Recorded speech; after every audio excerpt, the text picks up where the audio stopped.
प्रिय छात्रों, मैं सर्वेश कुमार, कक्षा 12 गणित, प्रश्नावली 1.1, लेक्चर नंबर 6। आज हम प्रश्न संख्या 11 पर चर्चा करेंगे। प्रश्न संख्या कितनी है? 11। आज 11 पर चर्चा करेंगे, ठीक है।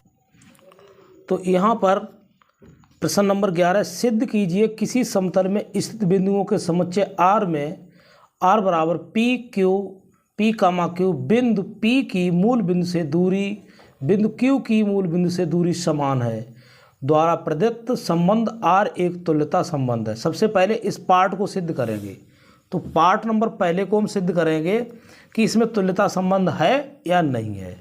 तो इसने एक बात कही है, मैं आपको रफ में बता रहा हूँ। उसने कहा है कि कुछ समतल है, जिस समतल है, समतल में क्या है? एक वृत्त है। तो उन बिंदुओं का समुच्चय है। तो जे बिंदु अनेक बिंदुओं का वह समुच्चय असंख्य बिंदुओं से मिलकर एक क्या बनता है? वृत्त बनता है। तो उसने मूल बिंदु से दूरी, तो मूल बिंदु जे हो गया, वहाँ से Q, P और Q, कोई बिंदु P है और जे P ले लिया, जे Q ले लिया, इनकी दूरी त्रिज्या कैसी होगी? बराबर ही तो होगी। तो यहाँ पर कहता है मूल बिंदु से, यानी मूल बिंदु से P और Q की दूरी समान है, तभी तो एक वृत्त बनेगा भाई। जाके ये मैंने आपको रफ में दिखा दिया है। तो अब हम सिद्ध करेंगे। सबसे पहले सुतुल्य, उसके बाद सममित, उसके बाद संक्रामक। बारी बारी से हम आपको समझाएंगे। तो सबसे पहले हम सुतुल्य के लिए करते हैं। सुतुल्य संबंध, ठीक। तो सुतुल्य संबंध के लिए क्या करेंगे? तो माना ओ मूल बिंदु है, माना ओ मूल बिंदु है, किसका? वृत्त का है, ठीक है।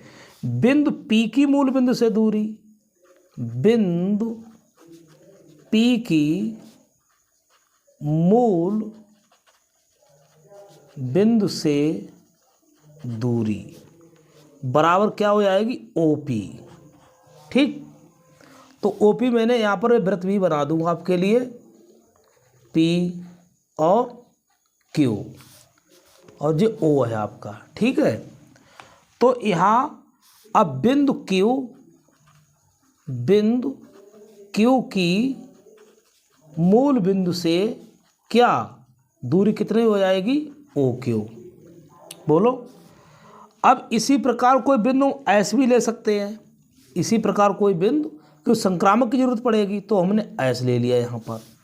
तो बिंदु ऐस की मूल बिंदु से दूरी कितना हो जाएगी? OS हो जाएगी, ठीक। इतनी बात क्लियर हो गई। अब इसमें सुतुल्य के लिए हम लिखते हैं, पहली कंडीशन है, तो देखो सुतुल्य के लिए क्या है, लिखते हैं पहला नंबर सुतुल्य। सुतुल्य के लिए क्या हो जाए? OP बराबर OP, क्योंकि जैसे हम थोड़ा रफ में बताया था मैंने, OP बराबर क्या हो जाएगा? जैसे OP बराबर OQ है, तो एक ही चीज़। तो सुतुल्य के लिए स्वयं होना चाहिए, तो OP बराबर OP। भाई OP स्वयं में स्वयं है, तो OQ की जगह पर क्या रख दिया? OP, तो P बचा है। तो यहाँ लिखेंगे P comma P belongs to R, P comma P belongs to R। तो क्या मिल गया आपको? R एक सुतुल्य कैसा है? संबंध है। एक चीज आपको मिल गई है, ठीक। अब किसकी बात करोगे भाई? अब करेंगे दूसरे पार्ट की, किसकी? सममित संबंध। देखो भाई, थोड़ा लिखना तो पड़ता है, इसकी थ्योरी है, कम से कम 3-4 बार आप इसे पढ़ोगे तो आपको 100% क्लियर हो जाएगा, ठीक है। अगर आप इसको पढ़ोगे नहीं तो भाई लिख के नोट्स बनाइए, नोट्स नहीं बनाओगे तो आपका अधूरा गणित रह जाएगा भाई। मेरी बात अगर माने तो मैं सुझाव देता हूँ, गणित का नोट्स अवश्य बनाएं, ठीक। तो अब यहाँ पर क्या लिखेंगे? तो यहाँ लिखेंगे माना माना P, Q belongs to R, तो क्या OP बराबर OQ। देखो मैंने नीचे ऊपर दिया था OP बराबर OQ। जब OP बराबर OQ है तो OQ बराबर भी तो OP होगा, OQ बराबर भी तो OP होगा। नहीं क्लियर हुआ? बिल्कुल होगा। तो क्या मिलेगा हमें इससे में रिजल्ट मिलेगा Q कामा, देखो Q comma P belongs to R, Q comma P belongs to R। तो कैसा संबंध मिलेगा? R एक, इसलिए R एक कैसा सममित संबंध है। ठीक। अब किसकी बात चलेगी? संक्रामक। आ जाओ भाई संक्रामक। तो अब हम संक्रामक के तीसरी कंडीशन लेंगे। संक्रामक संबंध, देखो इसकी क्या कंडीशन आए भाई। तो इसकी कंडीशन मैंने पहले आपको दिखा दिया था। क्या दिखा दिया? जे यहाँ पर OP OQ OS। तो देखते हैं यहाँ पर क्या लिखेंगे। माना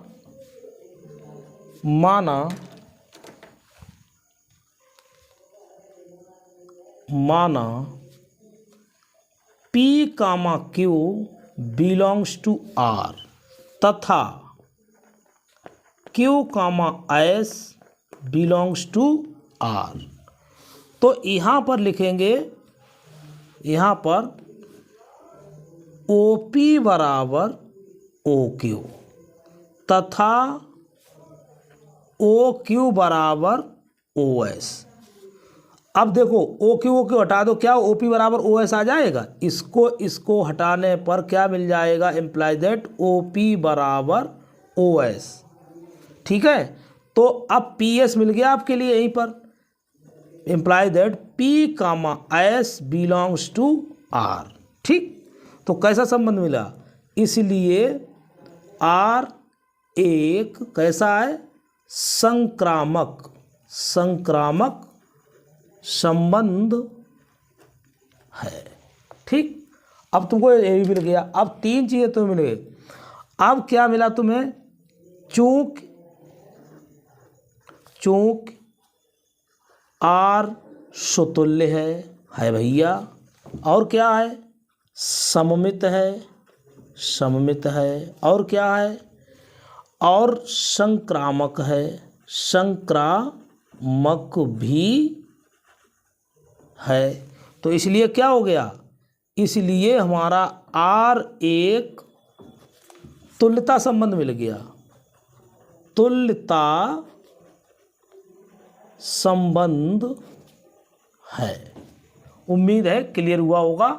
अब हमने आपके लिए ये बहुत जल्दी कोशिश करने की कि जल्दी से जल्दी ये सवाल हो जाए। भाई सब लंबे सवाल हैं, इनको समझना पड़ता है। बिना थ्योरी के आपको लगभग ये 8 नंबर में भी सवाल आ सकता है। ठीक है। अब इसका सेकंड पार्ट बचा। क्या कहता है? पुनः सिद्ध कीजिए कि P इज नॉट 0 0, यानी P जो है बिंदु वो मूल बिंदु पर नहीं है। सभी बिंदुओं का समुच्चय P से होकर जाने वाले एक ऐसे वृत्त को निरूपित करता है जिसका केंद्र मूल बिंदु पर है। देखो भाई, तो हम एक वृत्त बनाते हैं। ठीक। इसका देखते हैं प्रश्न संख्या 11 का पार्ट सेकंड। तो उसने बोला है कि पुनः सिद्ध कीजिए कि बिंदु P इज नॉट 0 0 मूल बिंदु से नहीं है। जो P बिंदु है वो मूल बिंदु पर नहीं है। संबंधित सभी बिंदुओं का समुच्चय P से होकर जाने वाले एक ऐसे वृत्त को निरूपित करता है जिसका केंद्र मूल बिंदु पर है। तो देखो हम यहाँ पर अक्ष बनाते, देखो भाई, x और x डैश y डैश, ये मूल बिंदु आपका है, ओरिजिन। तो यहाँ पर जो सब बिंदुओं का क्या है? इस टाइप से एक बिंदुओं का समुच्चय है। तो बिंदुओं क्या हो गया आपका? एक समुच्चय हो गया। ठीक। तो जो P बिंदु यहाँ पर हो गया मान लीजिए, क्यू बिंदु यहाँ पर हो गया आपका है, और आर बिंदु इधर हो गया आपका है, एस बिंदु इस टाइप से ऐसे हो जाएगा। ठीक है, तो ये बिंदुओं का समुच्चय है। तो वो कहता है उसको दिखाइए आप। तो दिखाने पर जो ओरिजिन है इसके निर्देशांक 0,0 है, वो पी बिंदु। तो सबकी दूरी क्या समान, ओ पी बराबर ओ क्यू, ओ आर बराबर ओ एस, सबकी दूरियां समान है, तभी तो समुच्चय तो है, ये पी बिंदुओं का एक समुच्चय है। तो यहाँ पर हम लिखेंगे, थोड़ी भाषा लिखनी पड़ेगी इसकी। देखो क्या लिखेंगे, बिंदु P से संबंधित क्या, संबंधित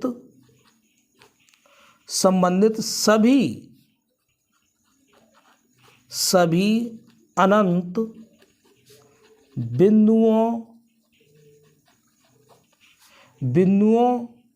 की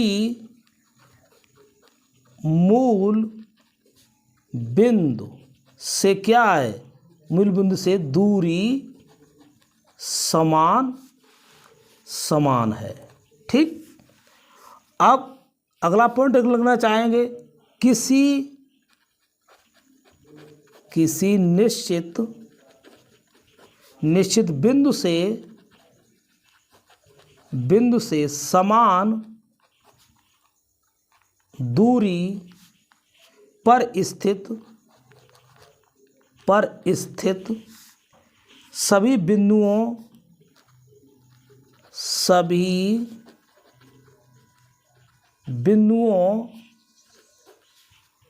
का समुच्चय वृत्त कहलाता है। क्या कहलाता है, वृत्त कहलाता है। ये थोड़ी भाषा दे दी हमने। ठीक है, अगला लिखना चाहोगे तो तीसरा पॉइंट भी लिख सकते हैं, जो पूछा उसने इसलिए। अतः बिंदु P से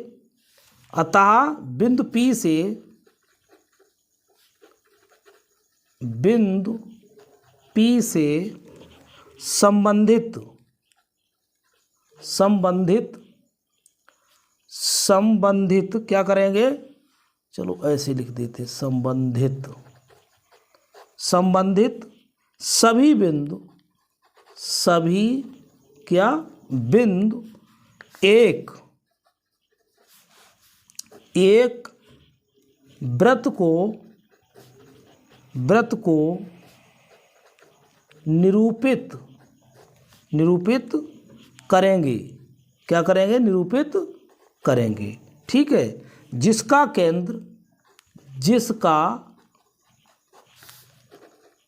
केंद्र मूल बिंदु है।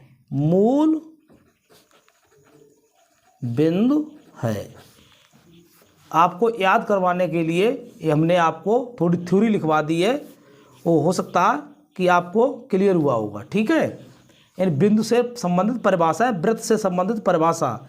बिंदु P से संबंधित सभी अनंत बिंदुओं की मूल बिंदु से दूरी हमेशा समान होती है। किसी निश्चित बिंदु से समान दूरी पर स्थित है तो सभी बिंदुओं का समुच्चय क्या कहलाता है, वृत्त कहलाता है। और अतः बिंदु P से संबंधित सभी बिंदु एक वृत्त को निरूपित करेंगे जिसका केंद्र क्या है, मूल बिंदु O है। ठीक, चलते हैं नेक्स्ट सवाल की ओर। अगला सवाल मैंने लिया प्रश्न संख्या 12। तो उसने कहा है, सिद्ध कीजिए समस्त त्रिभुजों के समुच्चय A में R बराबर T1 T2 such that T1 T2 समरूप हैं। तो द्वारा परिभाषित संबंध R एक तुल्यता संबंध है। भुजाओं 3, 4, 5 वाले समकोण त्रिभुज T1 और 5, 12, 13 वाले त्रिभुज समकोण त्रिभुज T2, भुजाओं 6, 8, 10 वाले समकोण त्रिभुज T3 पर विचार कीजिए। T1 T3 में कौन सा त्रिभुज परस्पर संबंधित है। तो ठीक है, तो इसमें एक कोई मैं अपना बता देता हूँ, एक कोई समुच्चय है, मैं अपना रफ में लेता हूँ। तो ये कोई त्रिभुज हैं, कैसे त्रिभुज हैं, समरूप त्रिभुज हैं। ये T1 हो गया समरूप त्रिभुज, दूसरा ले सकते हैं। और ये T2 हो गया समरूप त्रिभुज, क्या हो जाएगा, T3। ये हमने आपको समुच्चय दिखा दिया है। अब ये समरूप है तो समरूप त्रिभुज में कंडीशन होती है कोण बराबर होते हैं, कोण यानी संगत कोण बराबर हो जाते हैं। संगत कोण कैसे हो? बराबर, या भुजाएं समानुपात में हो। भुजाएं समानुपात में हो, इनका अनुपात एक ही हो, तो वो त्रिभुज कैसे कहलाते हैं? समरूप त्रिभुज। कक्षा 10 में आपने प्रमेय पढ़ी होगी। वे दो त्रिभुजों के संगत कोण बराबर हो, त्रिभुज समरूप होते हैं। वे दो त्रिभुज इनकी संगत भुजाएं समानुपात में हो, समान अनुपात में हो, तो वो त्रिभुज कैसे होते हैं? समरूप होते हैं। तो वही बात इन्होंने यहाँ पर बार बार दोहराई है। कोई हमारा संबंध है, रिलेशन है T1 T2, और T1 T2 जो T1 T2 के समरूप है। तो मान लीजिए, देखो ये आपका त्रिभुज हो गया, मैं समझाने की कोशिश कर रहा हूँ। तो T2 हो गया समरूप त्रिभुज, T1 हो गया, तो इसके कोण इसके कोण, तो T1 नहीं हो, समरूप हो जाएगा, T1 भी समरूप होगा। तो अब हम चलते हैं आगे थ्योरी के लिए। तो R हमारा जो दिया है, इसने क्या दिया, मैं इसको पहले निकालता हूँ। दिया है R बराबर, उसने दिया है T1 T2 such that T1 comma T2 कैसे हैं? T1 कामा T2 के समरूप है। क्या है? समरूप है। ये उसने रिलेशन दे दिया है, ठीक है। तो R क्या? R के सच दैट, R जो समुच्चय है कि किसमें? A टू A में है, ठीक है। किसमें है? उसने साफ साफ A में कहा है, A टू A में है। तो अब हम चलते हैं किसके लिए? किसके लिए चलेंगे? अब हम लिखेंगे सुतुल्य के लिए। पहली कंडीशन लिखेंगे अब हम, सुतुल्य। सुतुल्य संबंध। तो क्या लिखेंगे? इसमें लिखेंगे T1 कामा T1 के समरूप है। मैंने अभी पीछे दिखाया था कि ज़्यादा फिर भाषा लिखने में और पेज भरेगा, आगे ज़्यादा बढ़ जाएगा, सवाल लंबा हो जाएगा। तो इम्प्लाई दैट क्या हुआ आपका? T1 comma T1 imply that R यानी बिलोंग्स टू R। तो इम्प्लाई दैट क्या बनेगा? R1 आपका कैसा संबंध हो गया? R1 सुतुल्य संबंध है। एक कंडीशन आपकी फाइनल हो गई है। अब दूसरी कंडीशन पर चलते हैं, किसके लिए? सममित संबंध। क्या है भाई? माना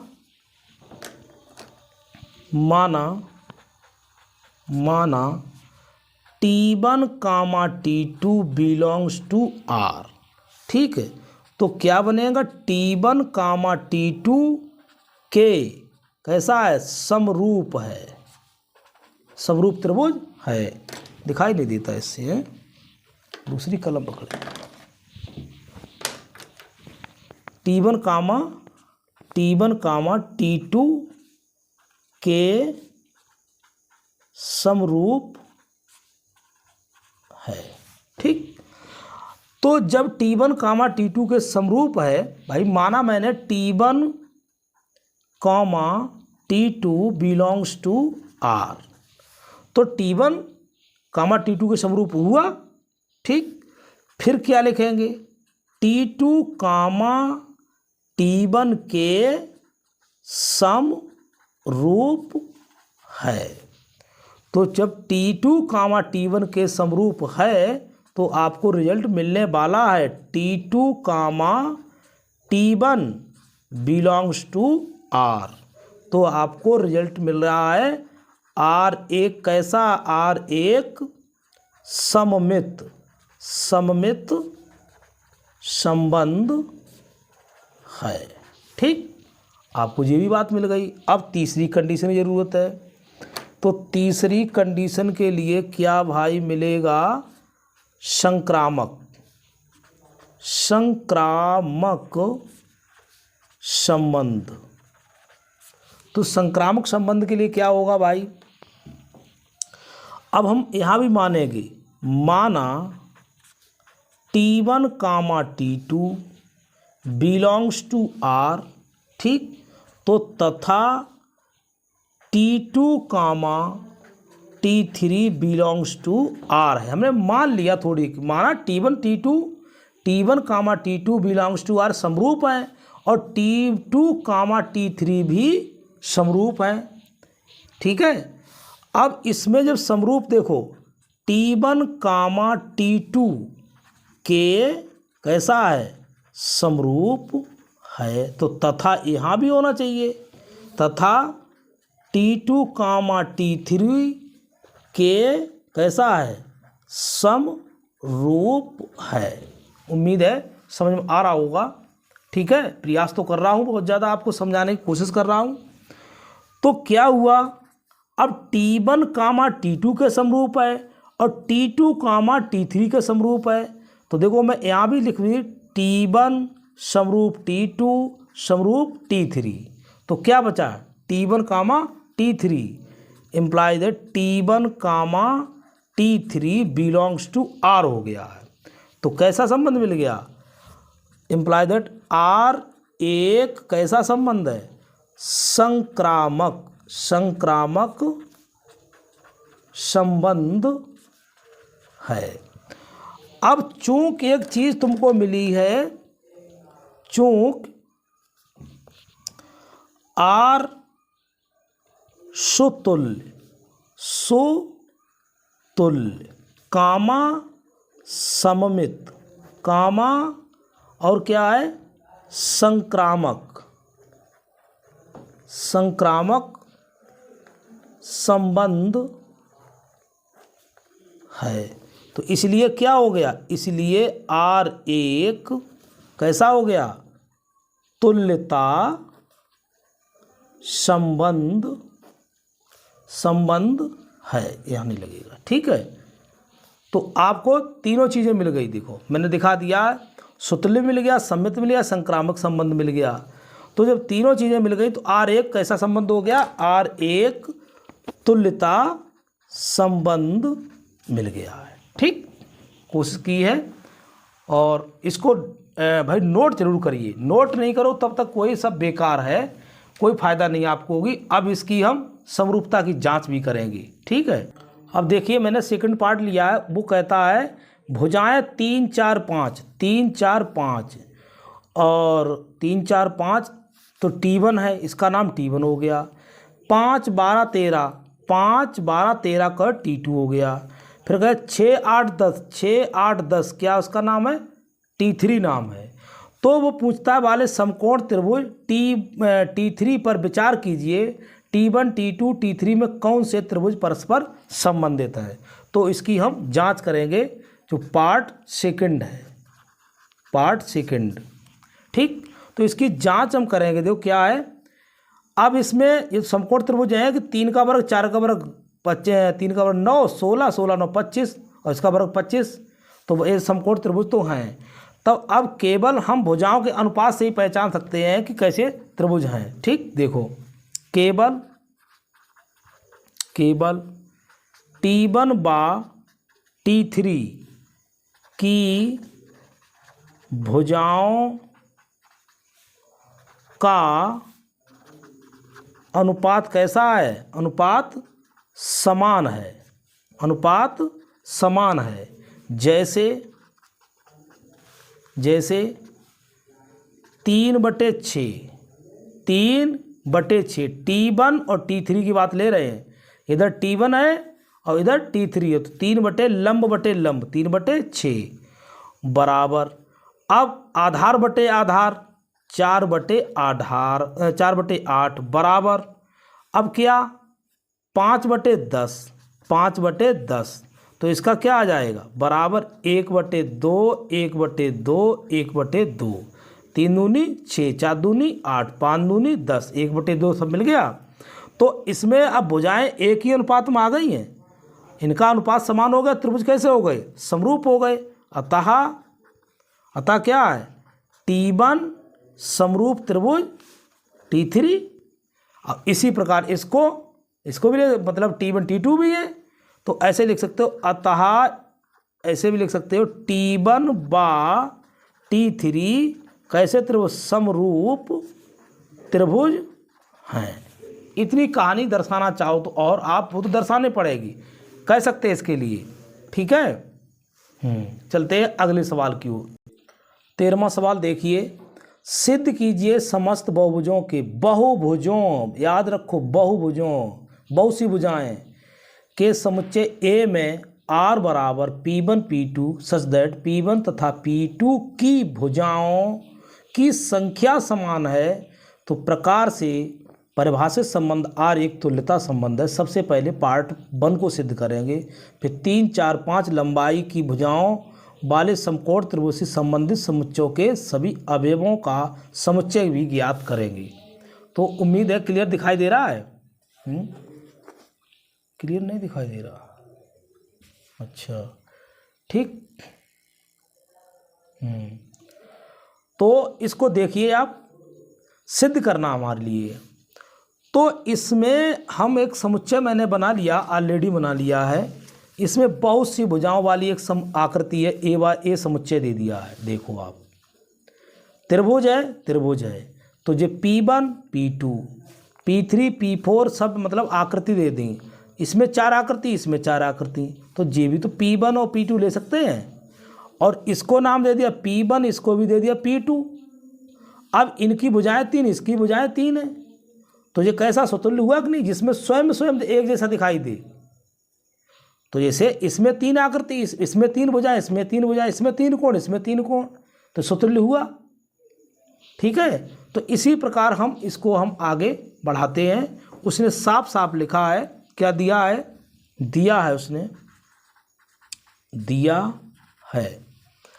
उसने दिया है ए बराबर बहुभुजों का समुच्चय। क्या कहा? बहुभुजों, समस्त बहुभुज के समुच्चय, समस्त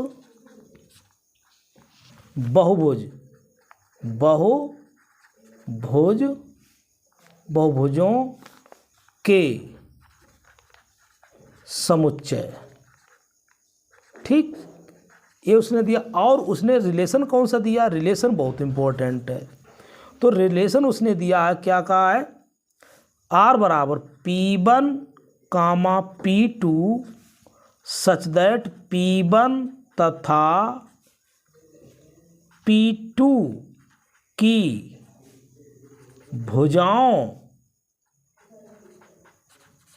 भुजाओं की क्या संख्या समान है। इसको विशेष देखो। ठीक, भुजाओं की P1 तथा P2 की भुजाओं की संख्या समान है। मैंने अभी यहाँ पर दिखाया था P1 और P2, इनकी भुज संख्या कैसी है? त्रिभुज इसमें भी, त्रिभुज ये भी है। 3 भुजा इसमें, 3 भुजा इसमें, 3 कोण इसमें, 3 कोण इसमें। तो भुजाओं की बात उसने की है। तो लिखेंगे सबसे पहले किसके लिए? स्वतुल्य के लिए। तो स्वतुल्य संबंध पहला लिखते हैं। ठीक, अब देखो हमारी गाड़ी चल रही है। P1 कामा P1, क्योंकि समान है P1 P2, भुजाओं की संख्या समान, तो बिलोंग्स टू R। तो क्या मिला आपके लिए? हमारे लिए मिला है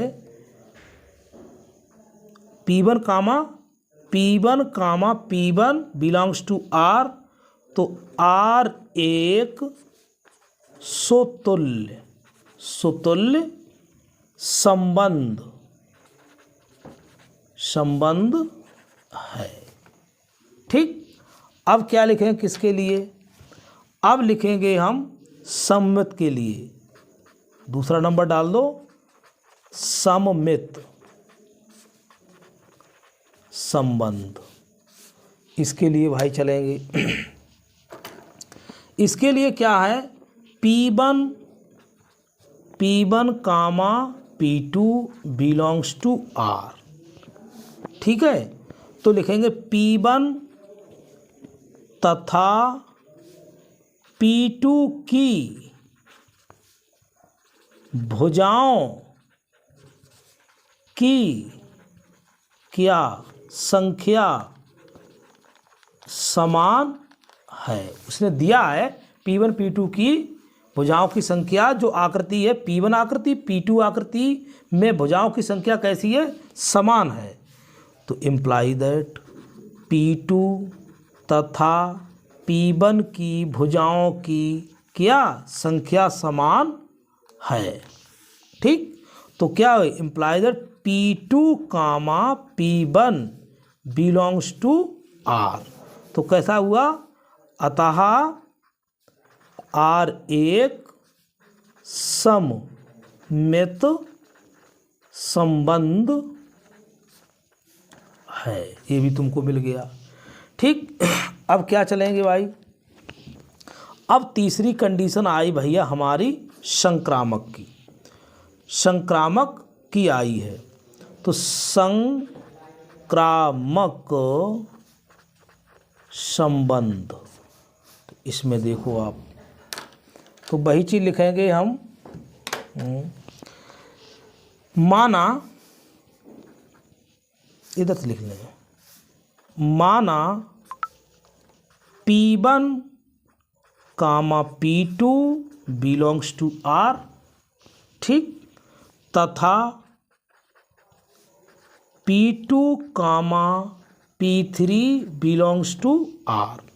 ये हमने मान लिया, तो क्या लिखेंगे, P1 तथा P2 की भुजाओं की संख्या समान है।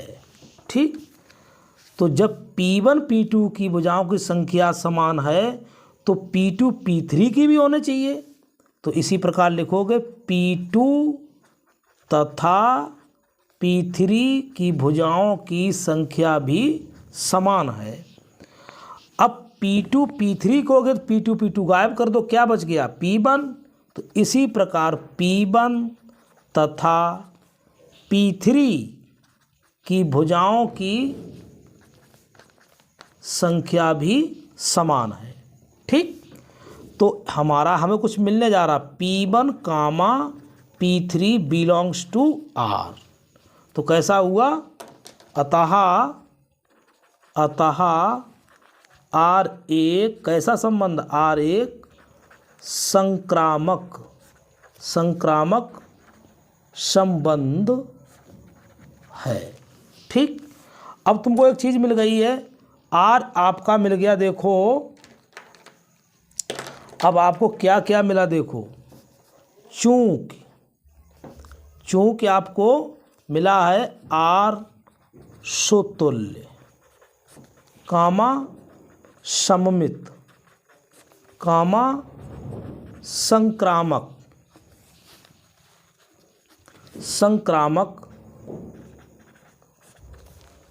संबंध है, इसलिए R एक तुल्यता संबंध है। भाई नोट्स बनाओ बढ़िया बढ़िया, जैसे हम कलर बना रहे हैं, हमसे बेस्ट और बनाओ भाई। ठीक है, जो आपको परीक्षा में पढ़ने से पहले जैसे ही पढ़ो, तो परीक्षा से 1 महीना पहले आप नज़र डालो, तुरंत याद हो जाए कि अरे सर ने ऐसे लिखवाया था। ठीक, तो हमारे चैनल को सब्सक्राइब करो, लाइक करो और भाई शेयर करो। आपका भाई, आपका सेवक सेवा में लगा हुआ है, मेहनत कर रहा है, और आप अगर ये नोट्स बना लेंगे तो इससे बाहर कुछ भी नहीं जाएगा। जैसे हमने सवाल नंबर 13 को बड़ा उससे दिया है, और इसको हल करिए। ठीक है, और बिल्कुल लिखते नोट्स ज़रूर मेरे भाई बनाओ, बिना नोट्स के गुजर नहीं हो पाएगी। ठीक, चलते हैं एक इसका अगला पार्ट की ओर। अब इसमें जो पार्ट सेकंड है वो कह रहा था, उसने क्या पूछा, इसमें 3, 4, 5 लंबाई की भुजाओं वाले समकोण त्रिभुज से संबंधित समुच्चय ए के सभी अवयवों का समुच्चय ज्ञात कीजिए।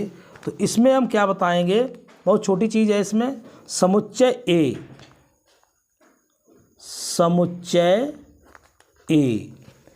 के सभी बिंदुओं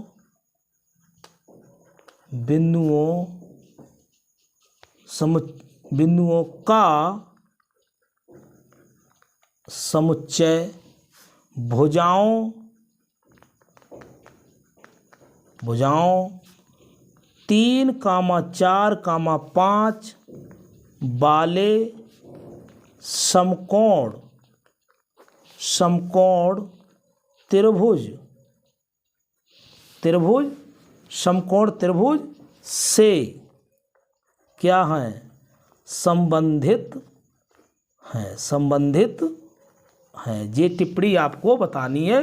वो कहता है किससे संबंधित हैं, तो समुच्चय ए के सभी बिंदुओं का समुच्चय भुजाओं 3, 4, 5 वाले समकोण त्रिभुज से संबंधित हैं। ठीक है, तो जैसे समकोण त्रिभुज 5 का वर्ग बराबर 3 का वर्ग प्लस 4 का वर्ग, तो 9, 16, 25 और इसका वर्ग 25, तो ऐसे भी लिख सकते थे। तो 5 बराबर 3 का वर्ग प्लस 4 का वर्ग, तो 25 बराबर 25, ऐसे भी हो सकता है। ठीक है, तो मैंने इसमें हिंट करके इसको दे दिया है। जो छोटा सवाल पूछा था उसने लास्ट में उसने ए भी कंडीशन बताई है। ठीक है, तो वो भी हमने आपको ए के सभी अवयवों का समुच्चय ज्ञात कीजिए, तो सभी अवयवों के लिए क्या समकोण त्रिभुज है। ठीक, चलते हैं 14वें सवाल की ओर। चलते हैं अगले सवाल 14वें सवाल की ओर। मान लीजिए एक्स वाई तल में स्थित समस्त रेखाओं का समुच्चय एल है और एल में आर बराबर L1, L2 such that L1 समांतर L2 के है द्वारा परिभाषित संबंध R सिद्ध कीजिए। R एक तुल्यता संबंध है। y बराबर 2x प्लस 5 से संबंधित समस्त रेखाओं का समुच्चय भी ज्ञात कीजिए। वो भी भैया बताएंगे हम। तो देखो मैंने पुनः ही आपका समुच्चय बना के रख लिया है। देखिए एल कोई समुच्चय है, इसमें L1, L2, L3 समांतर रेखाएं, समांतर रेखाओं के इनके बीच की दूरी निश्चित होती है। L2 समांतर L1 हो सकती हैं, L1 समांतर L2, L2 समांतर L1 और L1 समांतर भी L1, क्योंकि L1 स्वयं ही एक ही समांतर L1 L2 के बराबर क्या हो जाएगी, L2 के L1 बराबर L2 करोगे तो स्वतुल्य हो जाएगा, तो स्वयं में हो जाएगी समांतर। ठीक है, तो मैं पुनः दिखा रहा हूँ। देखो ये रेखाएं आपकी कैसी हैं, समांतर L1 और L2। ठीक है, और इसी पर रेखा हम दे सकते हैं L3। तो ये सब रेखा कैसी आपकी समांतर रेखाएं हैं। तो उसने L1 L2 की बात की है, तो सबसे पहले हम उसको क्या दिया, उसने समुच्चय मैंने दिखा दिया। तो समुच्चय आपको इस टाइप से बना लेना। ठीक है, कि ज़्यादा बड़ा बन जाएगा, पेज ज़्यादा घेरेगा। तो समुच्चय इस टाइप से समुच्चय दिया इसने। अब हम रिलेशन अपने स्वयं बना रहे जो उसने दिया है। R बराबर क्या दिया है, R बराबर L1, L2 such that L1 समांतर किसके, L2 के है। ये उसने संबंध दे दिया। ठीक, अब हमको इसको दर्शाना है। क्या दर्शाना है, सबसे पहले किसके लिए, स्वतुल्य के लिए, स्वतुल्य संबंध। ठीक, तो स्वतुल्य संबंध के लिए लिखेंगे L1 समांतर है L1 की, L1 यानी L1 बराबर L2 करोगे तो समांतर करोगे तो L1 समांतर है किसके, L2 के। जब L1 समांतर L1 के है तो क्या लिखोगे, तो स्वयं हो गया। तो L1 बिलोंग्स टू R। ठीक, तो क्या हो गया, इम्प्लाई दैट R एक पता चल गया होगा स्वतुल्य संबंध है। ठीक, एक चीज़ मिल गई। तो उम्मीद है क्लियर हुआ होगा। जी L1 है और ये भी आपका L1 है। ठीक, अब चलते हैं किसके लिए, दूसरी कंडीशन भैया वो भी तैयार बैठी है। क्या है, सममित संबंध। क्या लिखेंगे इसके लिए, इसके लिए माना L1 comma L2 belongs to R। तब क्या हुआ? तब हुआ L1 समांतर है किसके? L1 समांतर है L2 के। देखो ऐसे L1 और समांतर L2, ठीक। अब L1 समांतर L2 हो गया, फिर क्या लिखोगे? अब माना L2 समांतर किसके हो जाएगी? L2 समांतर है किसके? L1 के। तो तुम्हें क्या मिल गया? Implies L2 comma L1 belongs to R। तो क्या मिला तुम्हें? अतः R एक कैसा संबंध है? सममित संबंध है, ठीक। कैसा संबंध है? R एक सममित संबंध मिल गया। अब किसकी कहानी पकड़ें? अब तीसरे की ओर मैं कोशिश कर रहा हूं थोड़ा छोटा लिखने की। संक्रामक संबंध, इसकी भी जांच करो भाई। संक्रामक संबंध क्या है? अब इसमें 3 रेखाएं हो जाएंगी। माना L1 comma L2 belongs to R तथा L2 comma L3 belongs to R, ठीक।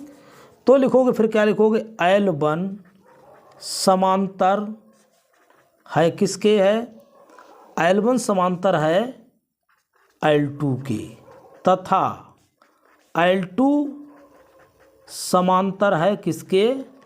L3 के। तो L2 हटा दीजिए, क्या बच गया? Imply that L1 comma L3 belongs to R। अब L1 comma L3 belongs to R हो गया, तो कुछ मिला आपके लिए? हाँ मिला। इम्प्लाई दैट R एक कैसा संबंध है? संक्रामक संबंध है, ठीक। कैसा मिल गया तुम्हें? एक संक्रामक संबंध मिल गया। अब तुमको मैं पुनः बताना चाहता हूँ। अब देखिए, चूँकि R एक स्वतुल्य है, सममित है, संक्रामक भी है, तो इसलिए क्या हो गया? R एक तुल्यता संबंध है।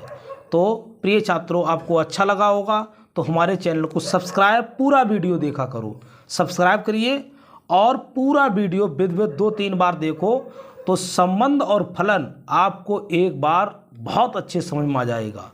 इसको कम से कम 4-5 बार लिख के और पढ़ के और नोट्स अवश्य बनाइए, ठीक है। चलते हैं 15वें। अब तो एक सवाल इसका पार्ट बचा हुआ है, वो भी करवाते हैं। अब ये सेकंड पार्ट उसने कहा है कि सिद्ध कीजिए R एक तुल्यता संबंध, वो करवा दिया। y बराबर रेखा y बराबर 2x + 4 से संबंधित समस्त रेखाओं का समुच्चय ज्ञात कीजिए। तो देखो L1 और L2 और L3 ये समस्त रेखाएं हैं, ठीक है। तो समस्त रेखाओं के लिए लिखते हैं y बराबर जो दिया है 2x + 4 के समांतर रेखाओं, समांतर यानी क्या? सभी रेखाएं इससे क्या होंगी? इससे संबंधित होंगी। क्या होंगी? संबंधित होंगी, ठीक। तो अब समांतर रेखाओं के लिए क्या सूत्र होता है? समांतर रेखाओं के लिए समांतर रेखाएं होती क्या होती हैं? y बराबर, देखो y बराबर इस पे लिख दो 2x + c। x और y के गुणांक हमेशा बराबर होना चाहिए और c कोई अचर पद है और c belongs to r, r कोई रियल नंबर है, ठीक है। तो जैसे समांतर रेखाओं की कंडीशन मैंने पीछे भी दी थी, जैसे A1 बटे A2, B1 बटे, थोड़ा यहाँ लिखते हैं दूसरी तरफ से, समांतर रेखाओं कंडीशन क्या होती है, देखो A1 बटे A2, B1 बटे B2, और क्या हो जाएगी इज नॉट C1 बटे C2। तो जे इनके इनसे मैंने निरूपित कर दिया है। चलते हैं हम 15वें सवाल के 2 सवाल बचे हैं, अभी जस्ट करवा रहे हैं, चलते हैं। ठीक, अब देखते हैं 15वां सवाल क्या है। 15वां सवाल, मान लीजिए समुच्चय 1 2 3 4 5 में 4 में R बराबर 1 2 2 2 1 1 4 4 1 3 3 3 3 2 द्वारा परिभाषित संबंध है। R है, निम्नलिखित में सही उत्तर चयन कीजिए। तो देखो इसने A बराबर दे दिया है। A बराबर क्या समुच्चय दिया है, समुच्चय दिया है 1 2 3 4, और रिलेशन भी उसने क्या दिया, देखो रिलेशन उसने दिया है 1 2 और 2 2, 1 1 और फिर उसने दिया 1 1 4 4 भी दिया है। फिर उसने कितना दिया है, फिर दिया 1 3, फिर उसने दिया है 3 3 और 3 2। ये उसने समुच्चय दे, वो रिलेशन दे दिया उसने। तो इसमें हमको, तो इसमें विकल्प हमको चयन करना है कौन सा है। देखो आर सुतुल्य सममित, तो हमको 4 विकल्प दिए गए हैं। तो देखो सुतुल्य के लिए क्या कंडीशन होती है, 1 1, यानी प्रत्येक अवयव मिलना 1 1 समय है, 2 2 है, 1 1 भी है, 2 2 है, 3 3 भी है, 4 4 4 4। तो ये पहला तो भाई ये सुतुल्य हो गया, सुतुल्य सुतुल्य सुतुल्य है। ठीक, अब उसने पूछा है फिर इसके लिए सममित के लिए 1 2 2 1 है, नहीं है। 1 3 3 1 नहीं है, नहीं है। तो ये सममित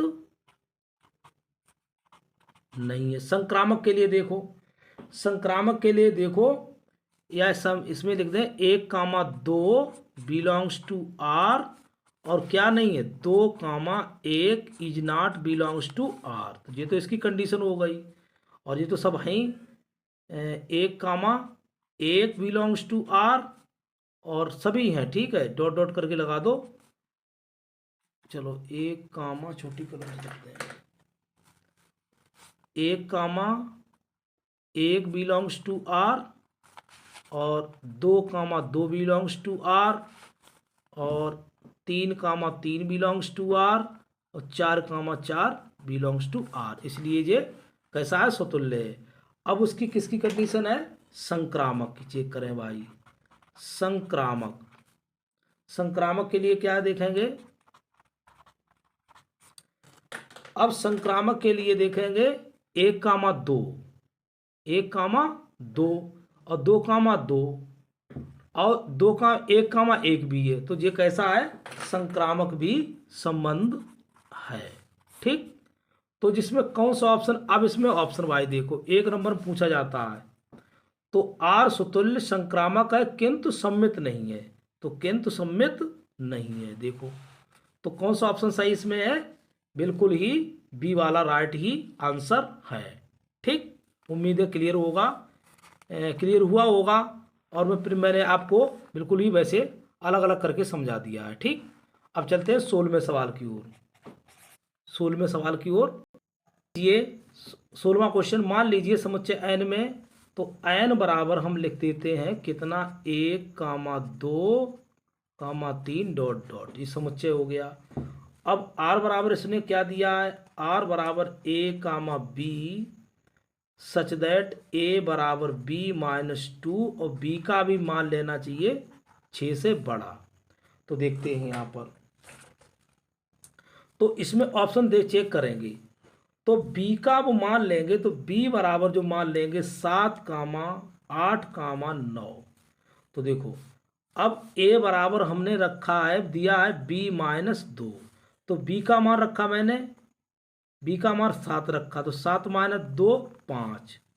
अब बी का मान रखा मैंने, यार यहाँ लिखा है बी बराबर 7 और बी बराबर कितना कितना रखेंगे 8, तो ए बराबर 8 माइनस 2 कितना आया 6, तो इसका मान होगा 6, 8। इसका कितना आया था जब बी का मान रखा था 7, तो ए का मान 5, 7 होना चाहिए था, तो 5, 7 भी नहीं, तो 6, 8 बिल्कुल ही राइट आंसर है। तो ऐसे 8 में से बी की जगह पर 8 रखो, 8 में 2 गए 6, तो ए का मान 6 आ गया और जे बी का मान हो गया। ठीक है, तो बिल्कुल ही कौन सा right answer, C 6, 8 belongs to are.